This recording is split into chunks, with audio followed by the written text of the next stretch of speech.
mga guys, for today's video, magluluto tayo ng ginisang pechay na may sahog na baboy, saka bawang sibuyas. Yan, simple lang tayo magluluto ng ating ulam. Kasi syempre, vegetarian tayo. So, kailangan yung may ulam ka na masarap pero mura lang. O, diba? Kahit hindi kumakain ng gulay yung mga anak ko, actually kumakain naman pag napipilitan. Pero kailangan kasi tayo mag-introduce sa kanila ng pagkain ng mga gulay.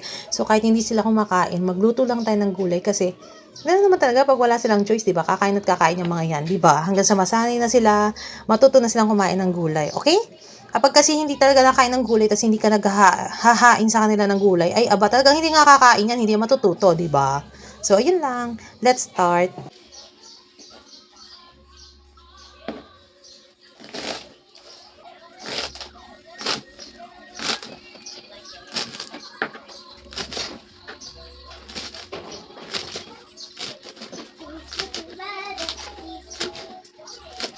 Niluluto mo ba? Ha? Niluluto mo. Yung isang sayote. Padaan mo na ako. Bakit? Hugas ako kamay. Ikaw ka magbukas sa banyo. Ba't may mangga? Siyempre, binila ko kay mangga. Ganyan ko kayo kamahal. Kakainin ng masarap. Yan, may sasabihin ako. Kapag bibili ako, sasama siya lagi. Kunyari, Siyempre, ikaw lang naman yung ate-ate niya rito. diba? Isa pa nga. Kaya nga huwag na kayo mag-aaway. Sus ko, kayo na nga lang magkasama lagi. Ba't kaya nagugulan ako sama-sama yun?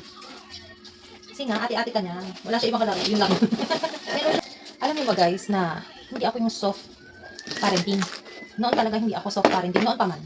Pero, may times na gusto ko maging soft parenting, no? Tinatry ko rin naman yun. Pero, para sa akin kasi parang hindi gumagana yung soft parenting sa akin, eh. Kasi parang the more na sinusoft ko yung disiplina ko sa anak ko, parang hindi naman, parang inaabuso ko ng anak ko, yung, lalo yung panganay ko, no? Parang inaabuso niya yung parang, yung pagiging super bait or maluwag, ganun. Pero, may times din naman na parang effective. Pero, madalang.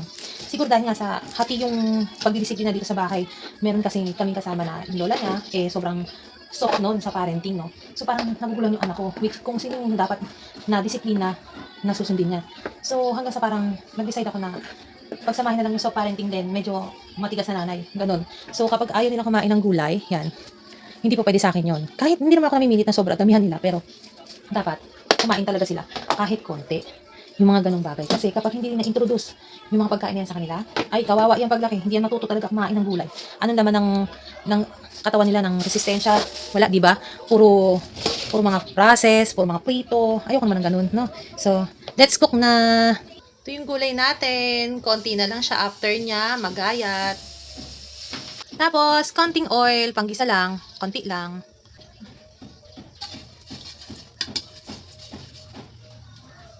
Hulog na natin na ating bewang.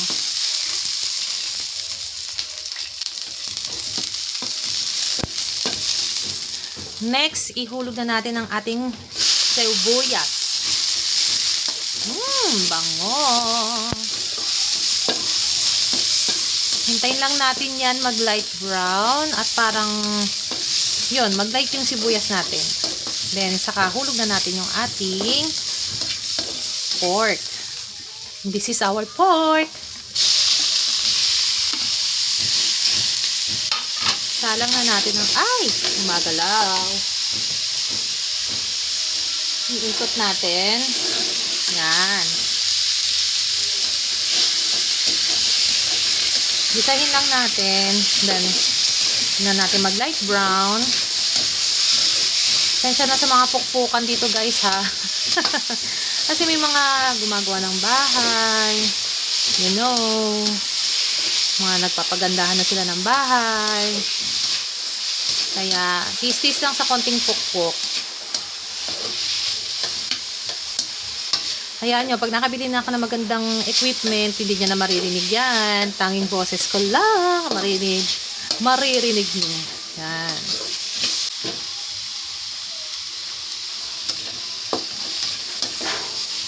Okay, pabayaan na muna natin silang ganyan. Eh, baka umulan eh. Takpan muna natin.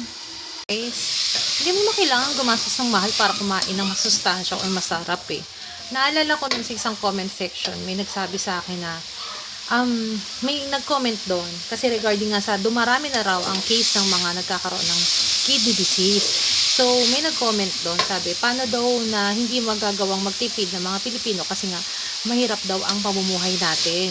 Mahirap, mahal ang bilihin kaysa ibili raw ng gulay ay naipambibili raw ng mga delata. So, yes, totoo naman talagang sobrang hirap ng ating sistema ngayon, no, sa bansa natin. Lahat mataas, lahat mahal. Pero, alam kong marami namang paraan. Tulad nito ha, family of 5 kami. Hindi ko naman tinutulad din kasi kanya-kanya tayo ng mindset. Kung gusto mo talaga, may paraan. Yung tipong makapaghain ka ng gulay sa mesa nyo is halagang 100. Totoo, makakabili ka ng gulay doon. Totoo. Kasi may nabibiling tag 25 gulay na mix. Tapos, sahugan mo lang ng 30 pesos na giniling yan or 20 pesos na tokwa. Makakaluto ka na talaga. Makakakain ka na ng masarap at masustansyang pagkain na ulam para sa pamilya mo. Mga toyo, meron ka naman na yan sa bahay. May asin ka naman, di ba? So, paano mo nasabing, di ba? Maraming paraan talaga. So, yun lang naman yun sa akin. Kaya nag-comment ako ng ganun. Huwag natin hayaan na laging puro prito yung pakain natin sa ating mga junakis. Hulog na natin tong ating petchay. Ito nga, halagang ano lang to. Nag-social lang ako kasi nga may pork, no. So, yung pork natin is halagang 100. Tapos ito, 4 na tali ng petchay. So, 60 pesos. 160. Maghapon na namin yan na ulam. Diba? So, baka umabot pa yan ng kinabukasan eh. Gisa-gisa.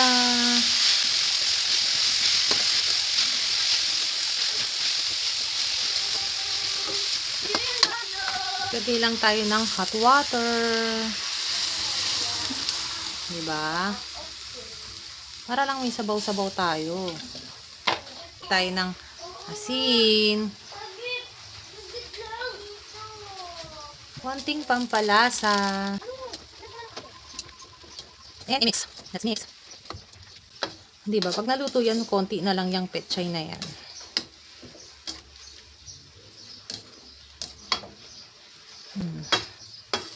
Bilis lang yan maluto, guys. Hindi nga malakas sa gas yan pag niluto, diba?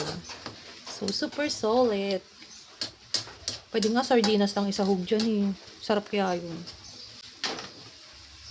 And then, takpan. Yan na nga ang ating petchay. Luto na. Ang sarap niya, grabe guys. Talagang, ano na ako ngayon eh. Gulay lover na tayo ngayon. Ang sarap niya. Tinikman ko na. So, ayun lang guys. Kung gusto nyo gayahin nyo na. Kahit anong isahog nyo, pwede. Masarap yan. Ang petchay all around.